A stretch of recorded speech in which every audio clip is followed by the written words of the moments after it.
జిల్లాకి గత ప్రభుత్వం చాలా ప్రాముఖ్యత ఇచ్చింది అనే టాక్ ఉంది. సీనియర్ కి అంత సీన్ లేదని మధ్యలోనే పదవి పీకేసిన అక్కడ మాత్రం ఆయనకి అదే ప్రాధాన్యత చివరి వరకు కంటిన్యూ చేసింది. అయితే ఇప్పుడు అదే ప్రాంతంలో ప్రభుత్వం మారిన తరువాత పదవుల విషయంలో అసంతృప్తి పెరుగుతోందట. అక్కడ ఇద్దరుంటే మాకొక్కరేంటి అంటూ కొత్త డిమాండ్ తెర మీదకి వచ్చింది. అయితే దానికి ఒక మెలిక ఉంది అనేది అధికార పక్షం చెప్తున్న మాట. ఇంతకీ ఆ జిల్లా ఎక్కడుంది, వాళ్ళ డిమాండ్ ఏంటి? మాకు మంత్రి పదవి కావాలి.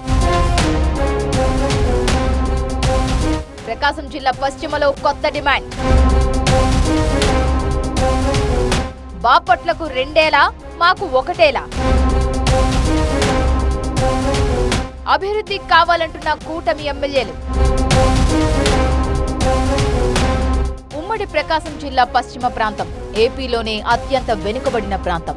ఇక్కడ ప్రజల ఆకాంక్షల్లో ముఖ్యమైనది ప్రత్యేక మార్కాపురం జిల్లా. మార్కాపురం కేంద్రంగా జిల్లా ఏర్పాటు చేయాలని 50 ఏళ్లుగా ఇక్కడి జనం ఉద్యమాలు చేస్తున్నారు. మరెందుకో తెలీదు, గత వైసీపీ ప్రభుత్వం 13 జిల్లాలను 26గా విభజించినప్పటికీ ఈ డిమాండ్ను మాత్రం పక్కన పెట్టింది. మొన్నటి ఎన్నికల్లో మరోసారి ఈ అంశంపైనే హామీనిస్తూ ఎన్నికలకు వెళ్లిన నేతలు ఆ తర్వాత దాన్ని అటకెక్కించారనే ప్రచారం జరుగుతోంది. అదలా ఉంటే రాజకీయ ప్రాముఖ్యం ఉన్న ప్రకాశం జిల్లా పశ్చిమ ప్రాంతానికి కూటమి ప్రభుత్వంలో మంత్రి పదవి దక్కలేదన్న అసంతృప్తితో ఉన్నారట టీడీపీ ఎమ్మెల్యేలు, తెలుగు తమ్ముళ్లు. గత వైసీపీ ప్రభుత్వ హయాంలో ప్రకాశం జిల్లా పశ్చిమ ప్రాంతం నుంచి ఎర్రగొండపాలెం నుంచి ఎమ్మెల్యేగా ప్రాతినిధ్యం వహించిన ఆదిమూలపు సురేష్ ను 5 ఏళ్ల పాటు మంత్రిగా కొనసాగించారని గుర్తు చేస్తున్నారట. అలాంటిది కూటమి ప్రభుత్వంలో పశ్చిమ ప్రకాశం జిల్లా నుంచి 3 ఎమ్మెల్యేలు ఉన్నా మంత్రిగా ఒక్కరికీ అవకాశం ఇవ్వకపోవడం పట్ల ఆవేదన వ్యక్తం చేస్తున్నారట. 2019 ఎన్నికల్లో గ్రాండ్ విక్టరీ కొట్టిన వైసీపీ ఉమ్మడి ప్రకాశం జిల్లాకు 2 మంత్రివర్గంలో అవకాశం ఇచ్చింది. అందులో తూర్పు ప్రాంతం నుంచి ఒంగోలు ఎమ్మెల్యే బాలినేని శ్రీనివాసులరెడ్డికి మంత్రి పదవి దక్కగా, పశ్చిమ ప్రాంతం నుంచి ఎర్రగొండపాలెం ఎమ్మెల్యే ఆదిమూలపు సురేష్ కు మంత్రిగా ఛాన్స్ దక్కింది. ఆ తర్వాత 2.5 ఏళ్లకు మంత్రివర్గ విస్తరణలో భాగంగా బాలినేనికి పదవి పోతే సురేష్ కు మాత్రం 5 ఏళ్లు పూర్తికాలం మంత్రిగా పనిచేసే అవకాశం దొరికింది.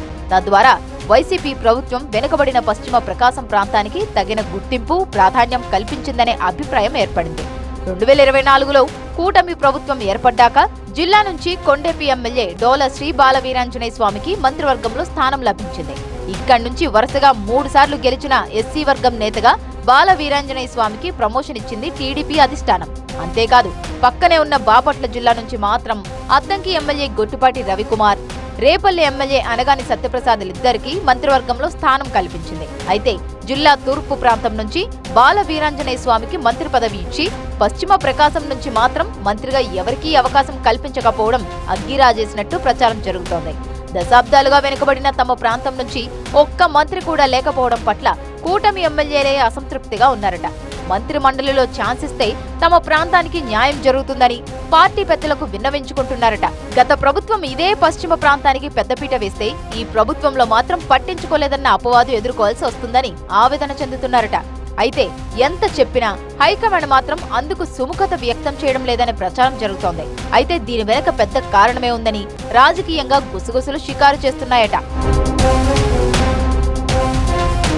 ఉమ్మడి జిల్లాలో భాగమైన బాపట్ల జిల్లాలో మొత్తం 6 అసెంబ్లీ స్థానాలుంటే 2024లో అన్నింటా టీడీపీనే గెలిచింది. వైసీపీకి ఒక్కటంటే ఒక్కటి దక్కలేదు. అందుకే ఇక్కడి నుంచి మంత్రివర్గంలో 2కి స్థానం కల్పించినట్టు తెలుగు తమ్ముళ్లు చెప్పుకుంటున్నారు. ప్రకాశం జిల్లాలో మొత్తం 8 అసెంబ్లీ స్థానాలుంటే 6 టీడీపీ గెలవగా, పశ్చిమ ప్రకాశం జిల్లాలో మాత్రం 2 స్థానాలు వైసీపీ ఖాతాలోకి వెళ్లిపోయాయి. దీంతో 2 స్థానాలను ప్రత్యర్థికి కట్టబెట్టిన పశ్చిమ ప్రాంతానికి మంత్రి పదవి కట్టబెడితే పార్టీకి మంచి ఫలితాలు ఇచ్చి కూడా కేబినెట్ లో అవకాశం దక్కించుకొని మిగతా ప్రాంతాల నుంచి ఒత్తిడి వస్తుందని హైకమాండ్ భావిస్తోందట. అందుకే ప్రకాశం జిల్లా పశ్చిమ ప్రాంతానికి మంత్రివర్గంలో అవకాశం ఇవ్వడం లేదనే వాదన వినిపిస్తోంది. అయితే పశ్చిమ ప్రాంత కూటమి ఎమ్మెల్యేలు మాత్రం అబ్బే అలాంటిదేం లేదు, త్వరలోనే పదవి ఖాయమంటూ సర్ది చెప్పుకుంటున్నా లోపల మాత్రం అసంతృప్తితో రగిలిపోతున్నారట. త్వరలోనే మార్కాపురం కేంద్రంగా పశ్చిమ కొత్త జిల్లా ఏర్పాటు చేసిన తర్వాతైనా తమ ప్రాంతానికి న్యాయం జరుగుతుందన్న ఆశాభావం వ్యక్తం చేస్తున్నారట. అయితే హైకమాండ్ పెట్టిన మెలిక నిజమేనా? అదే నిజమైతే మెలికలు పెట్టే ఏలికలకు ఏది మంచో ఏది చెడో తెలియకుండా ఉంటుందా అని పశ్చిమ ప్రకాశం ప్రాంతంలోని తమ్ముళ్లు నిట్టూరుస్తున్నారట. మరి ఇప్పటికైనా వారి ఆవేదన, ఆక్రందన హైకమాండ్ వింటుందో లేదో చూడాలి.